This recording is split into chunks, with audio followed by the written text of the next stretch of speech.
Assalamu alaikum. Today's topic is our last topic from the syllabus and last topic from measure of dispersion. We have studied different methods of measure of dispersion, which include mean deviation, standard deviation, quartile deviation, and next is variance and coefficient of variation. First of all हम देखेंगे कि variance क्या है and coefficient of variation क्या है. Variance is another measure of dispersion. Simple इसकी definition ये है कि it is the square of the standard deviation. जिस तरह हम स्टैंडर्ड डेविएशन कैलकुलेट करते हैं, वेरिएंस आप उसी से रिलेटेड एक टर्म कह लें कि वेरिएंस भी उसी का ही पार्ट है या उसी से एक नेक्स्ट स्टेप है. लेकिन इसमें जो सिर्फ डिफरेंस है ये है कि आप स्टैंडर्ड डेविएशन जिस तरह कैलकुलेट करते हैं, आपको जब भी वेरिएंस कैलकुलेट करना के लिए कहा जाएगा तो आप पहले स्टैंडर्ड डेविएशन कैलकुलेट कर लें, और अगर आप उस स्टैंडर्ड डेविएशन का स्क्वायर ले लेंगे तो वो आप उसको वेरिएंस आप फाइंड आउट कर लेंगे. So the formula for variance is equal to standard deviation square. Next we will see what is coefficient of variation, यानी variance का अगर coefficient find out करना हो तो वो हम किस तरह find out करेंगे. Unlike the standard deviation, which is an absolute measure of dispersion of a given distribution, the coefficient of variation is a useful quantity which is a relative measure of dispersion for the distribution. We can easily derive it from the standard deviation itself. जिस तरह हम standard deviation calculate करते हैं, उसी तरह हम coefficient standard deviation की मदद से हम coefficient of variation calculate कर सकते हैं. Coefficient जब आप किसी भी चीज़ का निकालेंगे, coefficient जो है वो हम एक तो रेशो में वो क्वांटिटी उसको कैलकुलेट करेंगे, आप किसी चीज़ का कंपैरिजन से कैलकुलेट करेंगे, और उसका कोई यूनिट नहीं होगा, वो यूनिटलेस क्वांटिटी होगी, वो परसेंटेज की फॉर्म में होगी basically. So it is a relative major क्योंकि वो आप किसी दो टर्म्स का आपस में उनको डिवाइड करके उनकी रेशो निकाल के रिलेटिव मेजर में उसको आप डिफाइन करते हैं कोफिशिएंट ऑफ वेरिएशन को. और हम कोफिशिएंट ऑफ वेरिएशन जैसे हम स्टैंडर्ड डेविएशन से वेरिएंस कैलकुलेट करते हैं, इसी तरह हम स्टैंडर्ड डेविएशन को किसी एक और क्वांटिटी से हम उसे कंपेयर करके अब हम उसे कोफिशिएंट उसका कैलकुलेट कर सकते हैं. अब वो हम उस स्टैंडर्ड डेविएशन को किस चीज से उसको कंपेयर करेंगे, किस चीज से उसका रिलेटिव मेजर निकालेंगे, वो होगा arithmetic mean. So the coefficient of variation is defined as the ratio of the standard deviation and the arithmetic mean of a distribution as a percentage. यानी अगर आपने जो standard deviation calculate किया है, अगर आप उसको arithmetic mean से divide कर देंगे और उसको multiply by 100 कर देंगे तो आप percentage की form में आप coefficient of variation calculate कर लेंगे. It is unitless and serves as a very useful quantity in the economic sector for relative risk assessment and comparison between two quantifiable data curves. It is represented as CV, यानी coefficient of variation.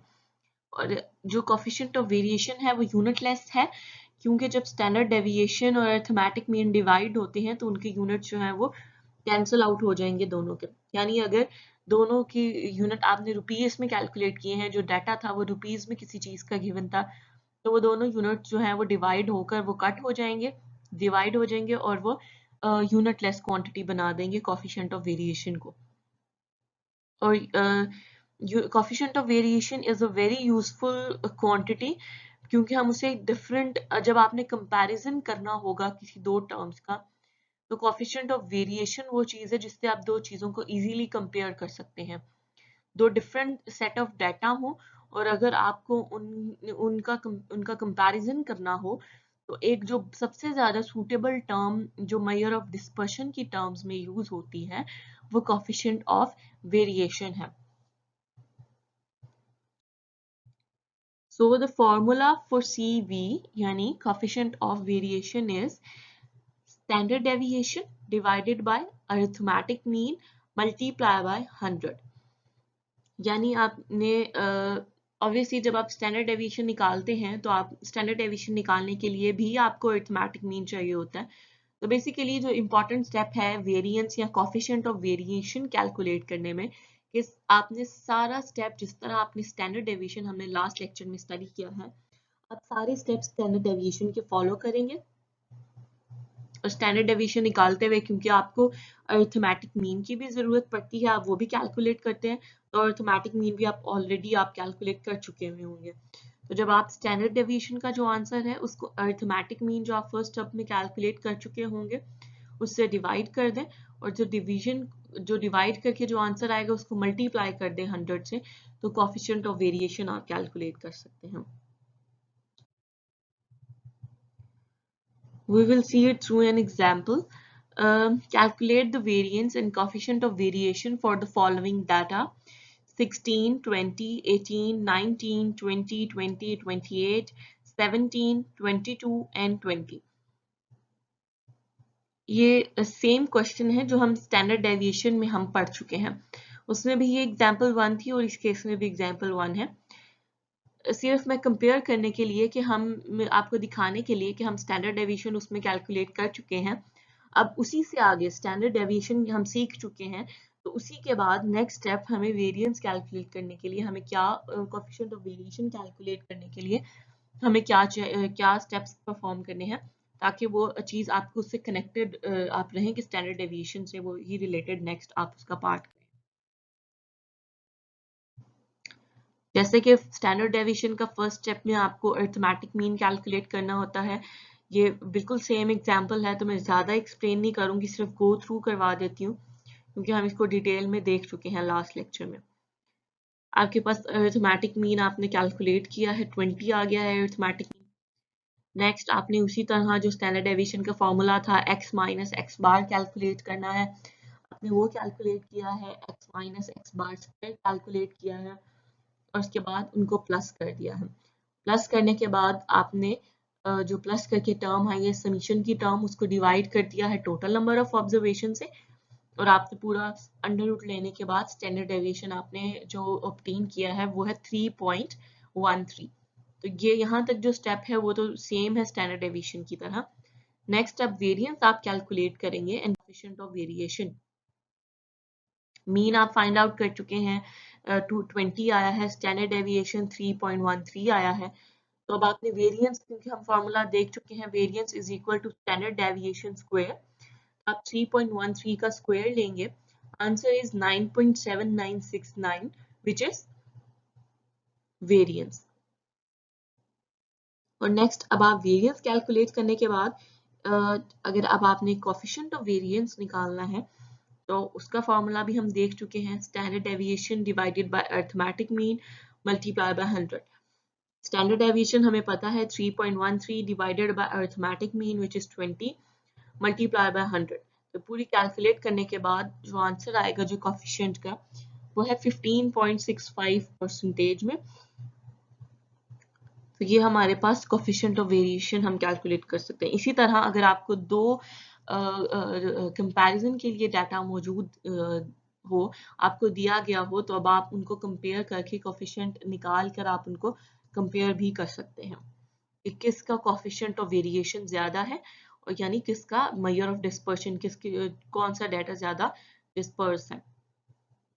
और ये obviously with respect to आप arithmetic mean calculate कर रहे हैं, क्योंकि ये एक रिलेटिव मेजर है कोएफिशिएंट, तो ये स्टैंडर्ड डेविएशन का रिलेटिव जो आप किस टर्म से निकाल रहे हैं, अरिथमेटिक मीन के साथ उसका रिलेटिव मेजर निकाल रहे हैं।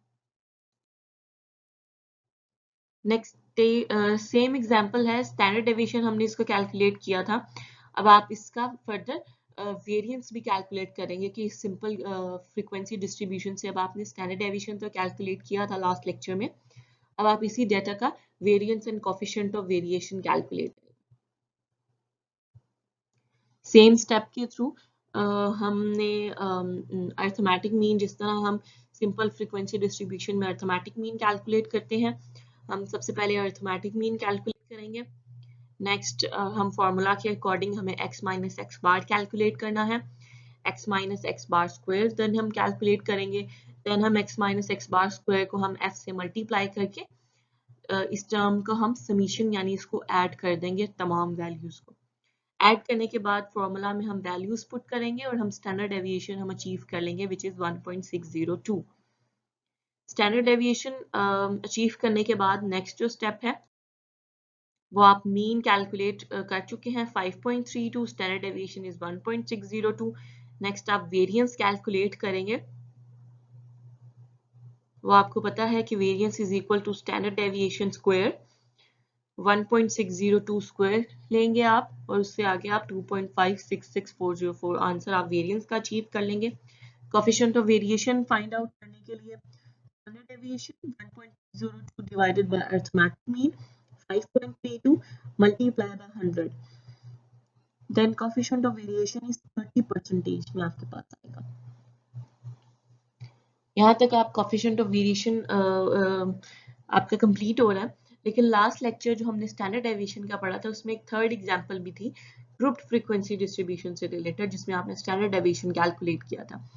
तो अब आपकी ये प्रैक्टिस क्वेश्चन होगा कि आप उस एग्जांपल 3 से अब आप स्टैंडर्ड डेविएशन का जो क्वेश्चन था उससे अब आप वेरिएंस और कोएफिशिएंट ऑफ वेरिएशन कैलकुलेट करेंगे।